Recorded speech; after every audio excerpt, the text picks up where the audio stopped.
দেখুন খোলায় হয়ে রাশিদিনের যে চারজন খলিফা ছিলেন তাদেরও কিছু কিন্তু দোষ আছে, কিন্তু ফাহিম চৌধুরীর বাবা জাহিদ চৌধুরীর কেউ এখন পর্যন্ত একটি কথাও দোষ বলতে পারে না। দেখেন, ইসলামের 4 খলিফার দোষ আছে কিন্তু ফেরাউনের দোষ নাই। হ্যাঁ, এই যে এখানে যারা যেসব কুত্তাগুলো আছে এরা সবগুলাকে আমি কুত্তাই বলবো, কারণ এদের এতটা স্বভাব খারাপ হয়েছে, মানে কুত্তার মতো পা চাটতে চাটতে একটা মানুষও এই কথাটার ভুল ধরলো না। এখানে যতগুলা লোক আছে সবগুলা মুনাফিক, যারা নিজেদের স্বার্থের জন্য ইসলামটাকেও কুলসিত করতে একটু দ্বিধাবোধ করতেছে না।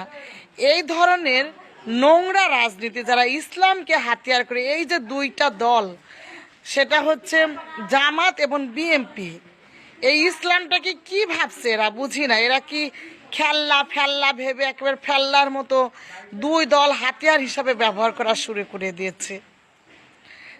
একটা কথা, একটা মানুষের দোষ গুণ নিয়েই মানুষ, যে ভালো কাজ করবে তারই কিন্তু দোষ থাকবে।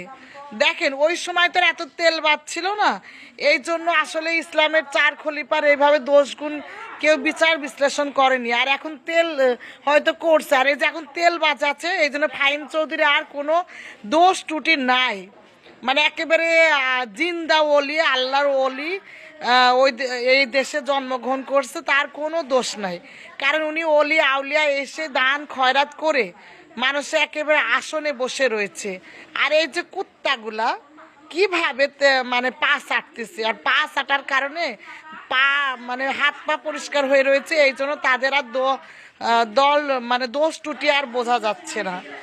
এই জন্য এই ধরনের দলকে বহিষ্কার করেন, নির্বাচনটাকে বহিষ্কার করায় এখনই মানে সময়ের উত্তম কাজ আমি বলবো।